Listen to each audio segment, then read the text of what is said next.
Hello friends, आज की इस वीडियो में हम देखेंगे क्लास 12th बायोलॉजी के चैप्टर नंबर 6 वंशागति का आणविक आधार के सभी महत्वपूर्ण प्रश्नों को, जो कि आपके बोर्ड एग्जाम के लिए बेहद ही महत्वपूर्ण होंगे। तो आइए आज की वीडियो को शुरू करते हैं। सबसे पहले हम देखेंगे महत्वपूर्ण बहुविकल्पी प्रश्न, जिसमें पहला प्रश्न है फास्फोडाइएस्टर बंध उपस्थित है। यह प्रश्न 2017 की बोर्ड परीक्षा में पूछा गया है।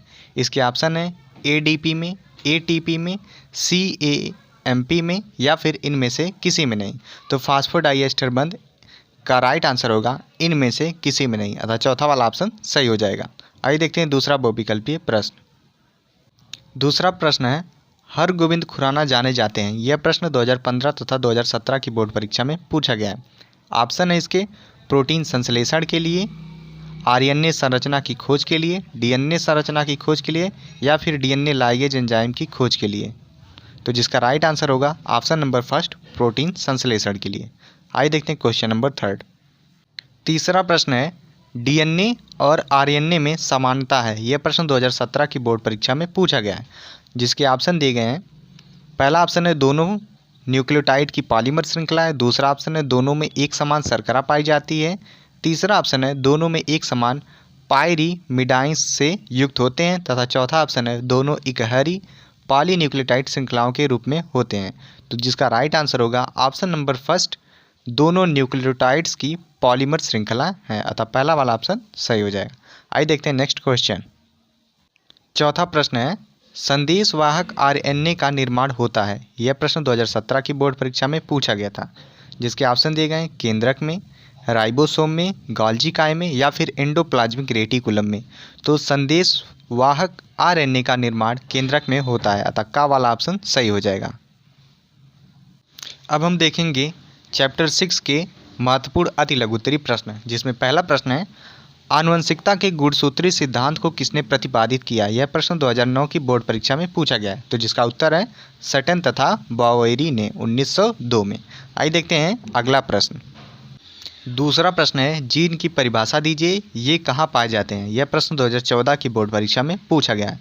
तो जिसका उत्तर होगा किसी भी जीव के लक्षण को निर्धारित करने वाले मेंडलीय कारक को जीन कहते हैं। ये आनुवंशिक पदार्थ की एक प्रकार इकाई है। जीन गुणसूत्र पर उपस्थित होते हैं। आइए देखते हैं अगला महत्वपूर्ण प्रश्न। अगला महत्वपूर्ण प्रश्न है न्यूक्लियोसाइड्स तथा न्यूक्लियोटाइड्स में अंतर बताइए। यह प्रश्न 2010 तथा 2014 की बोर्ड परीक्षा में पूछा गया है, जिसका आंसर होगा कि एक न्यूक्लियोटाइड न्यूक्लिक अम्ल की एक पूर्ण इकाई है, जबकि न्यूक्लियोसाइड में एक फास्फेट मूलक की कमी होती है। तथा इसमें दूसरा अंतर है स्वभाव में न्यूक्लियोसाइड्स क्षारकीय होते हैं, जबकि न्यूक्लियोटाइड्स अम्लीय होते हैं। तो ये उसका उत्तर हो जाएगा।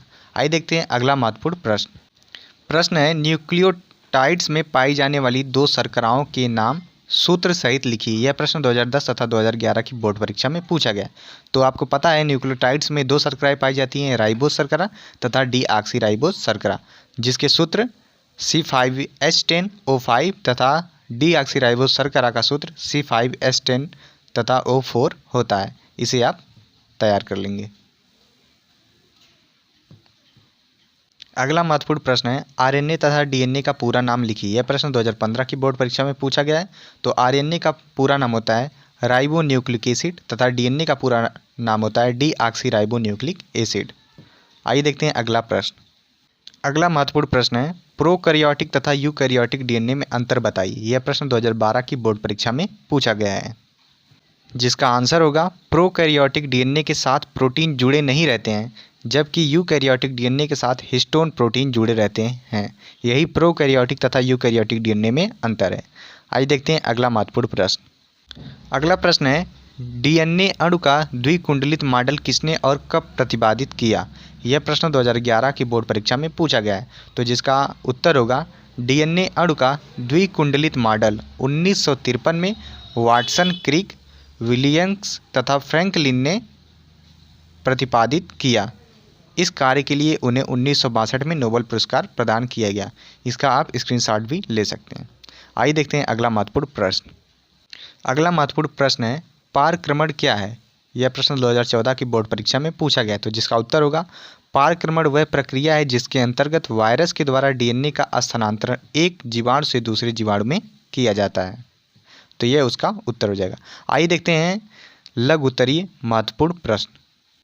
पहला लघु उत्तरीय प्रश्न है, डीऑक्सीराइबोज शर्करा क्या है? इस शर्करा की अणु संरचना बनाइए। यह प्रश्न 2012 तथा 2014 की बोर्ड परीक्षा में पूछा गया है।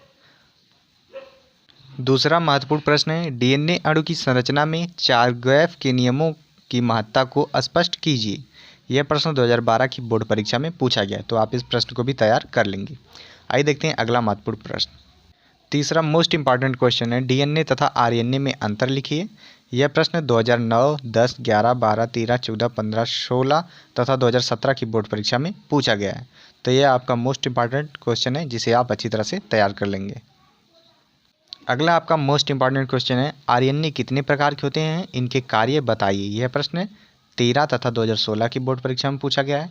या राइबोसोमल आरएनए पर टिप्पणी लिखिए। यह प्रश्न 2010 की बोर्ड परीक्षा में पूछा गया है।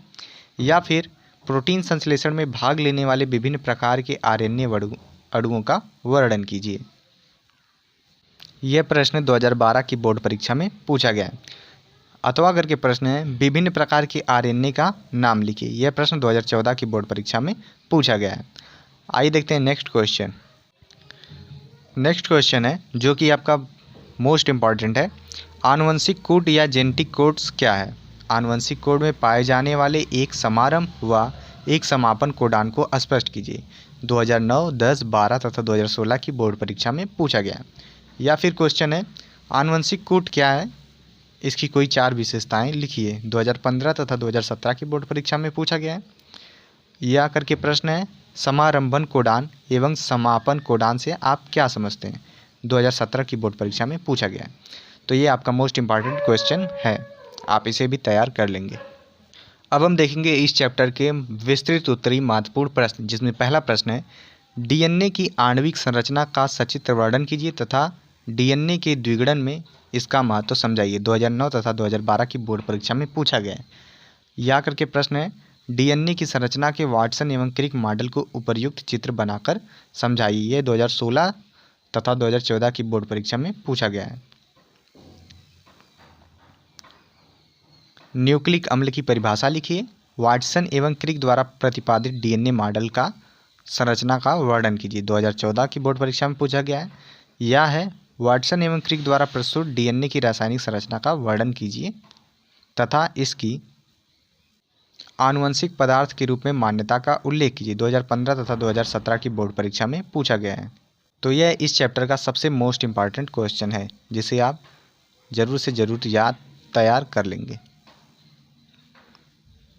इस चैप्टर का आपका लास्ट प्रश्न है, डीएनए द्विगुणन डीएनए रेप्लिकेशन के प्रमुख चरणों का उल्लेख कीजिए। डीएनए के महत्वपूर्ण कार्य क्या हैं? या डीएनए के द्विगुणन का संक्षिप्त वर्णन कीजिए। 2015 तथा 2016 की बोर्ड परीक्षा में पूछा गया है। डीएनए की अर्धसंरक्षी द्विगुणन विधि का वर्णन कीजिए। 2017 की बोर्ड परीक्षा में पूछा गया है। तो इस चैप्टर से आपके जितने भी महत्वपूर्ण प्रश्न बनते थे, वे सभी प्रश्न आपको इस वीडियो में बताए गए हैं। जितने भी प्रश्न आपको बताए गए हैं, उन सभी प्रश्नों को आप ज़रूर से ज़रूर तैयार कर लेंगे। अगर आपको वीडियो पसंद आई हो तो वीडियो को लाइक करना ना भूलें तथा चैनल को सब्सक्राइब करें तथा बेल आइकन को भी प्रेस कर लें, जिससे कि आपको हमारे सभी लेटेस्ट वीडियो की नोटिफिकेशन टाइम टू टाइम पहुंचती रहेगी। आज की वीडियो में इतना ही, मिलते हैं आपसे नेक्स्ट वीडियो में। Thank you.